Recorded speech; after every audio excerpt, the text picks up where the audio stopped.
Hi everyone, I'm Jim and welcome to Jim's Game Corner. Today I'm going to showcase you the video game Disciples Domination. Before we begin, I am legally obliged to mention that I've received a free copy of this game through the Keymailer site. As you can see, we have 4 difficulties, the story one, which is the simplest one, brutal, etc. I've chose a custom one where you can tweak anything you'd like up to your taste. So this is the beginning of the game. This is a direct sequel to Disciples 4 Liberation. It's happening around 15 or 20 years after that game. What you need to know is that we play as Queen Aviana. Personally, I feel like the character dialogues, the storyline, all of that seems pretty bland and uninspired. It seems like the characters are either not taking everything that is happening seriously or the other way around. It's totally serious.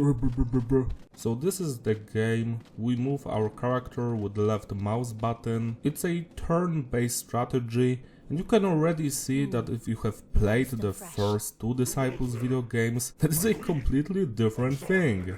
The game is very focused on the storyline and the dialogues and characters and our choices, which for the most part do nothing. The choices are like, what's the point of them, to be honest? So let's talk about the meat of the game, the battles. We've got action points, all of that. It reminds me of newer Heroes of Might and Magic titles, which is not a good thing, to be quite honest. As you can see, action points are determined by colors. If you have the orange one, for example, you can move and attack in the same turn.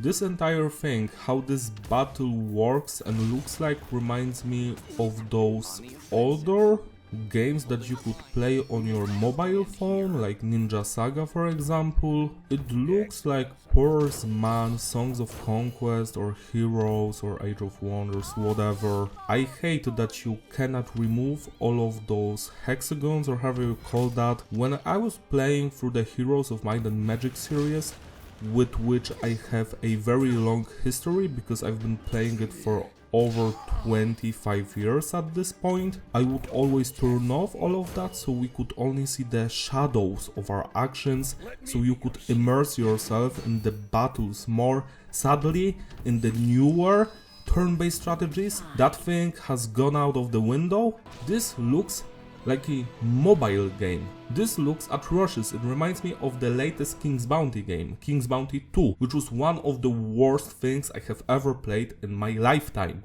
But I must say that Disciples Domination is actually way better than King's Bounty 2. We don't get custom scenario maps for this game, no, it's just the storyline and you go through it. See, we've used a fountain so all of our troops have their health points back, and another long tedious conversation that amounts to nothing. Hell yeah, great writing, I love it. Starting formation, here we can choose where our troops going to stand in the battle. This is taken from Heroes 3, the video game. It was called Tactics there. I'm actually a fan of the Disciples series, the first 2 video games. I was there years ago. I was playing Disciples 2 in 2004 and 5. Me and my friends loved Disciples 2. It was a dark and edgy, fantastic gothic title. And now look at this.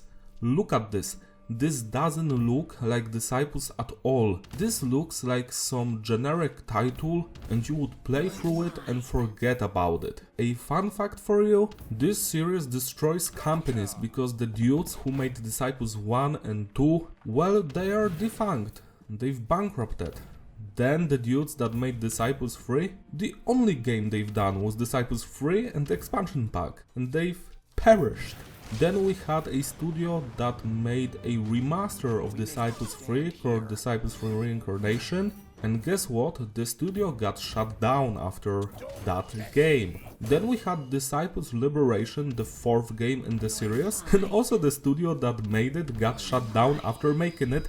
So I don't see a bright future for the newest development team that did Disciples Domination. Also, I find it hilarious that whenever I type Disciples Domination into Google, it changes it to Disciples Dominion. What's the title of the game changed somehow? Or is Google at fault here? Because I find it quite hilarious. Every development team that touches Disciples stops existing. And it sucks because the first two video games had fantastic music, great graphics. The art style was one of a kind, it was memorable. Here, as you can see, we can choose our class from those 4 ones. It changes your skill tree and skills you can acquire, etc. But it actually doesn't matter because you can revert to this at any point in time and choose a different class, just have some money laying around, which reminds me of another thing I don't like, which is the deluxe edition. If you buy the deluxe edition of this game, you get the game obviously, the soundtrack, that's obvious, and you get some skins for your character, your companions, and your artifacts, and I'm like, okay, that's okay, but why do you get resources there, like gold, wood, or all of that crap, so you can respec your character more, or to make the entire game easier to play? Isn't that cheating? I always have a problem with that. Now look at the game. It looks like a worse copy of King's Bounty: The Legend from 2008, but it's nowhere near the quality of that game. This is our character, we've got journal, map, etc. units, that's going to be unlocked later on. We can change artifacts at any point in time. I will try to rate this as this was a new title not connected to anything, because whenever I think about Disciples Liberation and this thing being a part of the Disciples brand, it just doesn't work at all. This should have been its own thing. But the publisher wants to make money, they want to be parasites that feed off the corpse of the Disciples brand, so that's why you get a new Disciples title every 4 years, and that's why every time it's a different development team, probably the cheapest one to be quite honest. We can recruit units in our town, as you can see here, then we can upgrade them, but all of the units are actually very similar to each other. We either have healers or buffers or the ones that attack, the ones that hold back. You only need a couple of minutes to understand all of the mechanics of this game. Here you can buy spells, then you can cast them in a battle to either heal or do some bonus damage, create an area of effect. All of that is simple to grasp. So this entire thing boils down to 2 things: exploration and battles. You move through the world created by the developers and you pick on quests by visiting various people around this town and outskirts, some mines, etc. You can find anything you need in the top down right bottom of the screen. There are like buttons for your character, world map, units, etc. I've been whining about this game for too long, so now let's talk about some good things. As you can see, the game runs smooth, it has a very good optimization. My computer does not meet any requirements for this game except the RAM. And it works stable. You can choose up to 3 different units to stand in the background. They're not going to be attacked and they can only use their backline ability.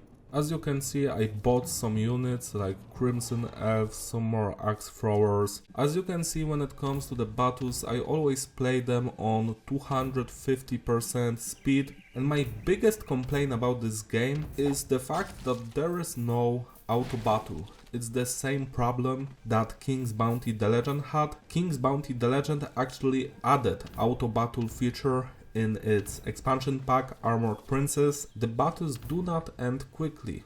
No. You always spend a couple of minutes here, and a auto battle feature would make the game more bearable. I think Disciples Domination would benefit from an auto battle feature. A lot of battles you know that you're going to win either way, so it's weird that enemies are not fleeting, they're not escaping you. Instead they just stand there and you have to fight with them, which is just a waste of time. We've captured a gold mine, which is fantastic. Now we have those characters. and they all say we need to speak to the countess. So again, backtracking, back to the castle and back. Backtracking is the killer of fun in video games. I know that you might think that I complain too much here, but if you're playing a video game that is very long and it's a strategic title, your time actually matters, and you would love to have the developers put in place accessibility options for people who just would like to finish the game faster and also have fun with it. Now, Queen, sit on the throne and listen to some dark throne. Ha ha ha. The throne and grievances. So this is actually my favorite thing about this game. You can talk with your entire city about some issues and you choose things, and depending on your choices you get different rewards. As you can see, we can choose here what we can do. Send emissaries, help with finding fresh water.